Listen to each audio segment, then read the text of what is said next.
Welcome back to a special edition of the Kelly File, face-to-face with the candidates. We're coming to you tonight from the Queensberry Theater in Houston, Texas. Last hour, every time.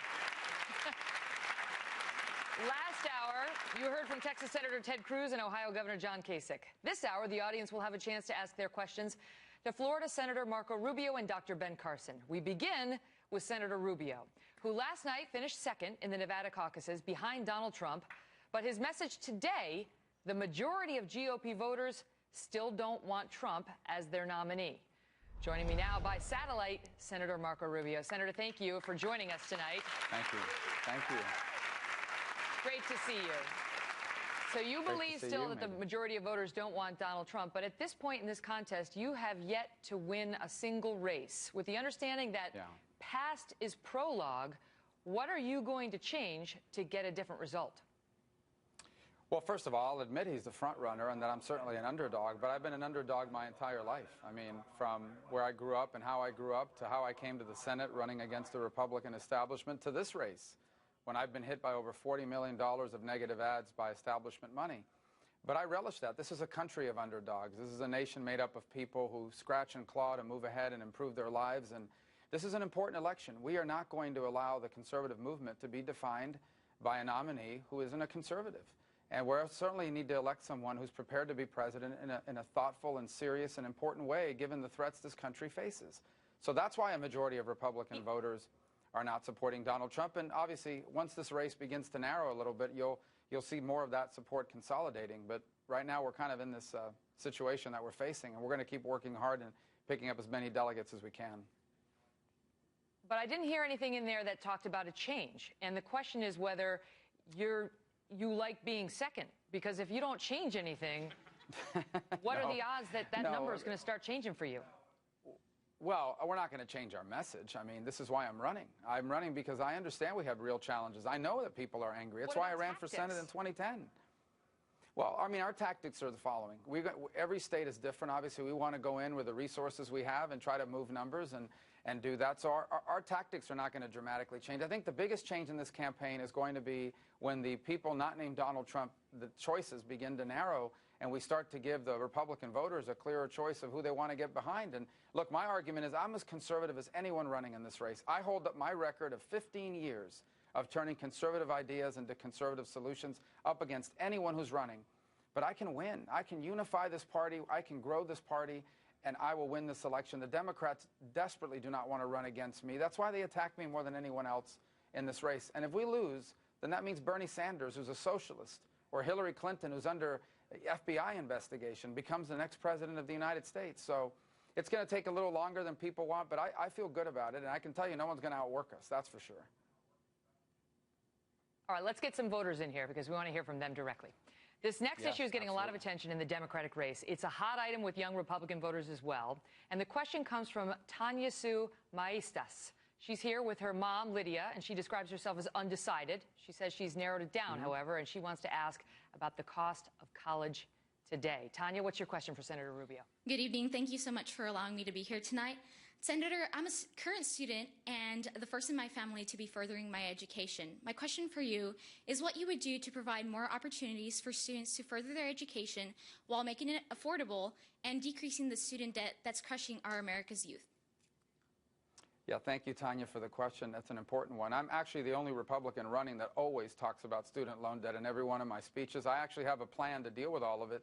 And one of the reasons I'm so passionate about it is because 4 years ago, when I became a U.S. Senator, until 2012, I still had over $100,000 in student loan debt from my time in law school and undergraduate. So we have a comprehensive way to deal with it. And the first is we're going to provide students more information.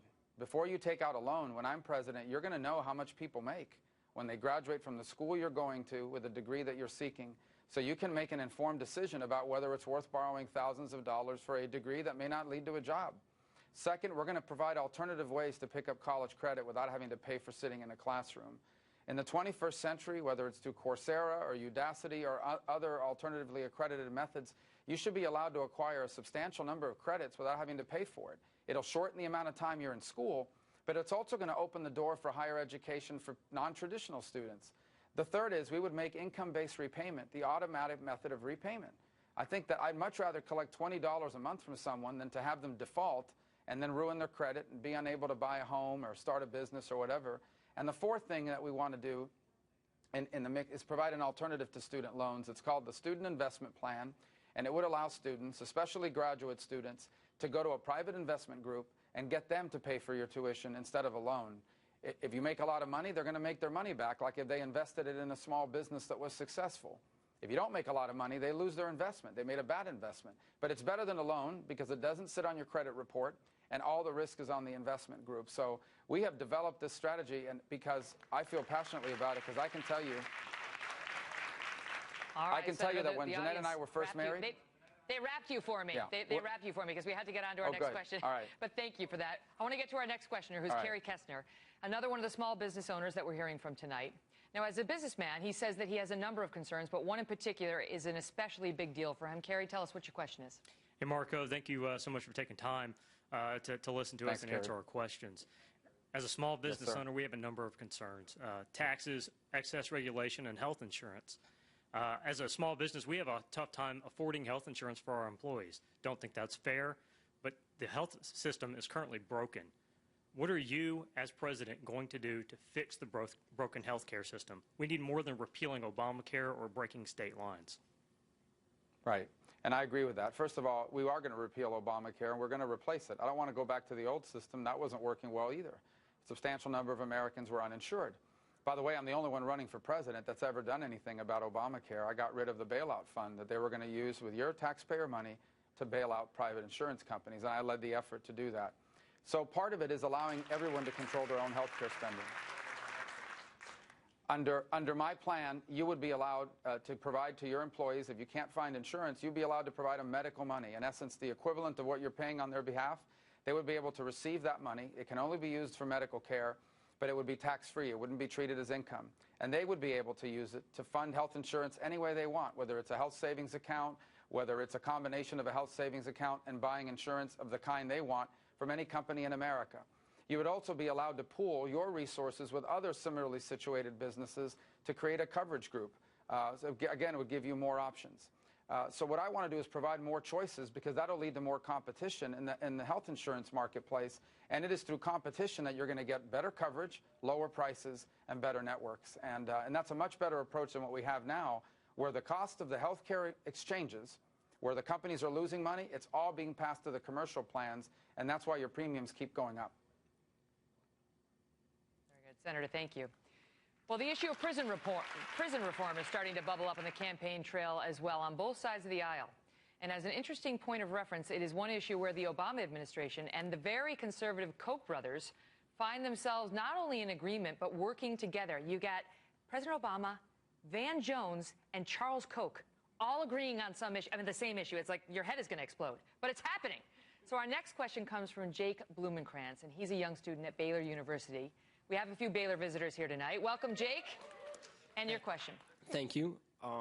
My question is about prison reform. Currently, there are several bills in the House and Senate, co-signed by Democrats and Republicans alike, all trying to fix the issue of mass incarceration. What would you do with a united front as president to solve this issue? Well, first of all, thanks for the question. It can be an important issue, but I think it's largely misunderstood. First of all, federal crimes, for the most part, the vast majority of people are not in jail for some small thing. In fact, the growth in incarceration in this country has largely been through mandatory minimum sentences for violent offenders. Up until the 1980s, we had huge crime rates in America, and then minimum mandatories began to kick in around the 90s. And suddenly, you saw that people that were once quickly released returned back to the streets and were committing crimes. Much of the crime in America was being committed by recidivists, people that were going back to crime. Now these people were being locked up, and suddenly you saw a dramatic plunge in crime rates. So that's where the bulk and the majority of people being incarcerated are. And I'm not going to undo that. I believe in minimum mandatory sentences for people that are violent and dangerous criminals, for drug dealers and people like that. Now, I am open to saying let's divert people out of the system if they're first-time offenders and they're not a danger to society. I believe that is especially important for juveniles and young people who have made a bad mistake or did something dumb, and you don't want them interacting with the criminal justice system, because that stigma oftentimes leads to criminalization later on. The vast majority of people that commit drug offenses as users are victims. They're addicted to or dependent on a substance. I don't want to see them in jail either. I'm open to that. But when it comes to violent and dangerous criminals and drug dealers, I support minimum mandatory sentences because it has worked in reducing the crime rate in America over the last 25 years. All right, we're going to have much more with Senator Rubio on the opposite side of this break coming up in a moment because, well, yes, okay, so stand by. We're going to have much more right here from Houston, Texas. Don't go away. Senator Marco Rubio continues next.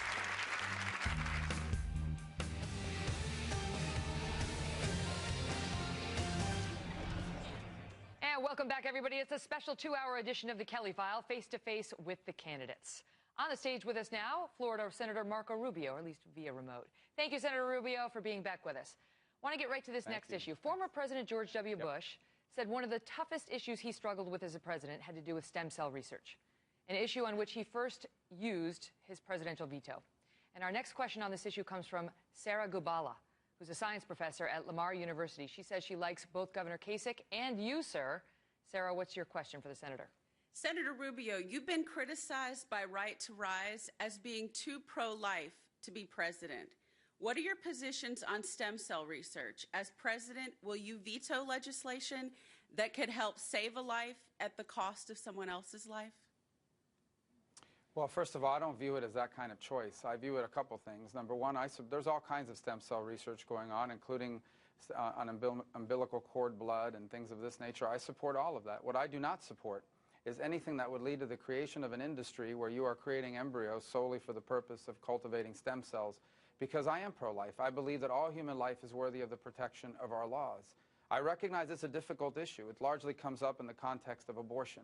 This is a hard issue. I get it. It puts two competing rights against each other, the right to choose what you do with your body combined with the right of an unborn child to live. And I have to make a choice. When these two things are in conflict, which side am I going to be on? And I've chosen the side of life. Again, it's not a political issue for me. It's a human rights issue. I believe deeply that all human life is worthy of the protection of our laws, and I believe that if human life loses its protection or its dignity in our laws, we're a society headed in the wrong direction fast. And so that's my view. I feel passionately and deeply about it. I understand and respect Americans that have a different view on it, and I certainly believe we can continue to make advances on stem cell research without creating an industry where embryos are being cultivated simply for purposes of accessing stem cells. So cord blood, fine, but embryo research, absolutely not. Is that your position, Senator? Yeah, especially embryos that are created solely for that purpose. Yes, absolutely. What about discarded embryos from IVF procedures and such? That's a harder issue, obviously. But again, I think that the problem with that is it's very difficult to, what's hard about policing that is anyone can claim that they're going to be discarded already, so they're really not for purposes of life. I just don't, I'm just very concerned about the industry. I'm just very worried about an industry being created that you're, No, I understood. But just to clarify on the abortion issue, because you and I talked about this at the very first presidential debate back in August. You state now that you're against abortion, even in the cases of rape or incest. Is that your position tonight? Yeah, what I said, I don't require those exceptions in order to support a law. On the other hand, I have supported laws that have those exceptions because I'm interested in saving lives. I support the 20-week abortion ban, and it has those exceptions because that's where the majority of Americans are. If I'm president, even though I don't personally require there to be exemptions for those two things, I will support a law that has them because I am interested in saving as many lives as we can. Understood. Okay, our next voter came here tonight hoping to put her question to Donald Trump. Since he could not be here, we have asked her to put the question to you, sir, and it concerns an issue that has incited a lot of emotion on the campaign trail. And with that, we turn it over to Allison Young, who has a story and a question. Allison? Thank you. Senator Rubio, recently a Muslim American Army reservist was denied access to a recreational gun range in Oklahoma, and the range even had signage saying it was a Muslim-free facility. What is your opinion on this, and do you think the rhetoric of this campaign season, especially the anti-Muslim rhetoric, has increased this sentiment? Yeah, the story you just told me is wrong. It's immoral. We should not be doing that to people. The bottom line is there are millions of patriotic Muslim Americans.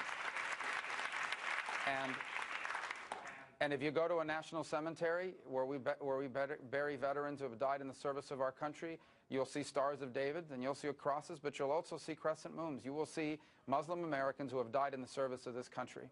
And so our issue is not with patriotic Muslim Americans. It's not even with Islam. It is with radical jihadists. It is with radical Islam, which is a politicization and a radical ideology that threatens Islam. It doesn't just threaten the West, it threatens Islam.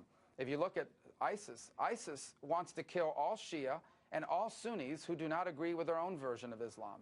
So we recognize the contributions that Muslim Americans make in this country, and no one should be discriminated against in America because of their religion or their faith. I also think we have to recognize, and I think the Muslim American community does, that radical Islam poses a threat. But what did you make of her question about whether the rhetoric in this campaign is putting some Muslims in this position? You know, Muslim Americans who are worried about their sons and their daughters walking in the streets, going to gun ranges and so on. And that's important, Megyn, because when you're president of the United States, you have an enormous megaphone. You get to set the agenda and the tone for the country. We already have a president that's incredibly divisive. We should not be pitting and dividing Americans against each other. And I agree that I think we are capable of recognizing the threat of radical Islam without having to demonize an entire religion, especially those Americans here that are so loyal to America, and many whom are willing to don the uniform and die on behalf of our freedoms and our liberties. All right, we're going to get on to our next question, which is on the plan announced by President Obama on Tuesday to close the U.S. military prison in Guantanamo Bay, Cuba. The president is proposing to transfer Gitmo's most dangerous terrorist detainees to a facility inside the United States. Carolyn Gibbs, what's your question for the senator? Senator Rubio, President Obama this week announced that he wanted to close Gitmo. Would you close Gitmo, and if so, what would become of the facility, and how would you transfer these hardened war criminals to the U.S. soil without them having U.S. civil rights? Yeah, a couple points. It's a great question. Number one is Gitmo is not just a prison for radical terrorists. It is also an important naval facility, and we're keeping it. Number two, we shouldn't be transferring people out of there. A substantial number of them, once released, are rejoining the battlefield against us. In fact, this week, Spanish police arrested a former Gitmo detainee who was plotting terrorism. Number three, when I am president, we're actually going to be taking people there, not taking people out. When I'm president, we are going to have a real war on terror, which means our armed forces will destroy them.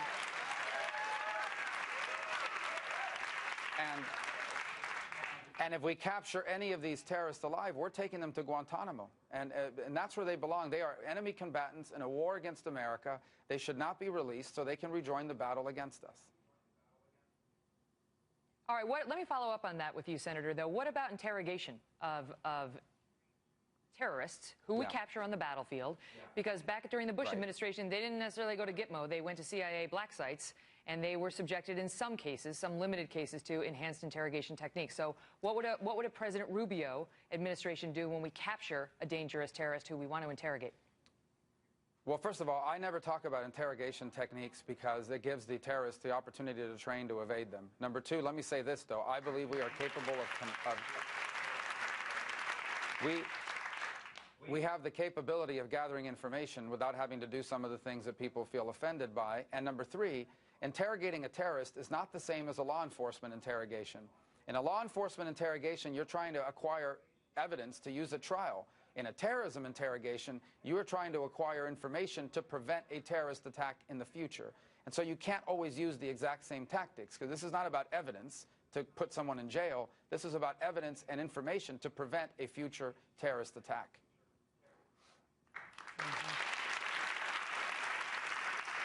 Now, we selected this next voter because her issue has been the issue for a lot of Republican voters throughout this primary cycle, and it concerns the decision between supporting the person you like and supporting the person you think can win. And this next question comes from Michelle Marquette. Michelle, go ahead. Hi, thank you, Megyn, and thank you, Senator Rubio. I'm struggling right now with my decision on who to vote for because Senator Cruz shares similar values as me, but I think you're more electable. What would you say to a voter like myself when comparing electability to values? Well, first I would say you don't have to compromise those when you vote for me. I have a 15-year record of turning conservative ideas into action. I encourage you to look at my record. Forgive me for the interruption. Forgive me for the interruption. Please pardon me. But, Michelle, is there something specific about Senator Rubio versus Senator Cruz that is giving you pause? One thing I really like about Senator Cruz is his idea of limited government, and sometimes the policies that Senator Rubio, he puts out there, I don't necessarily believe they line up with what I believe is limited government. Go ahead, Senator Rubio. Yeah. Well, first of all, I have, as I said, a record of limiting government. I haven't just talked about it. I did it. I was in the state legislature in Florida, which is a part-time job, but I was the Speaker of the House. We balanced the budget the 2 years I was Speaker without raising taxes. In fact, we cut taxes. We actually reformed the school curriculum without Common Core. We did it at the state level where it belongs. At the federal level, I've outlined clear ideas about how limiting government. I have a regulatory budget proposal which would dramatically reduce regulations. That shrinks agencies. But I believe I am the conservative that can unite this party. I'm as conservative as anyone. I encourage you to examine my voting record in Washington. It's right up there with anyone in Washington. But I believe I can unite this party, as I've proven this week with more and more people coming on board, but I can also grow it. I believe that I give us the opportunity to take conservatism to people that haven't voted for us in the past, and instead of watering down our principles, convincing them that our principles are the right way forward for them and for our country. That's not just how we win an election. That's how we create a better future for America. Senator, I've got one final question for you. Same one I've been asking the other candidates, and that is today Governor Mitt Romney suggested that the GOP voters should not choose a nominee until they have seen the tax returns of said nominees. Will you release yours, when, and how many years? Yes, I think, in fact, we were planning today, tomorrow, in the next few days. Number two, a lot of my tax returns are already out there because I released them during my Senate campaign. A lot of the information that's contained in them is already public because of my Senate financial disclosures every year. But I'll release them. They're not very complicated. They're just not very exotic, but we will release them, sure. The exotic tax return. We should all be so lucky. Senator, great to see you. Thanks so much for being here. Thank you.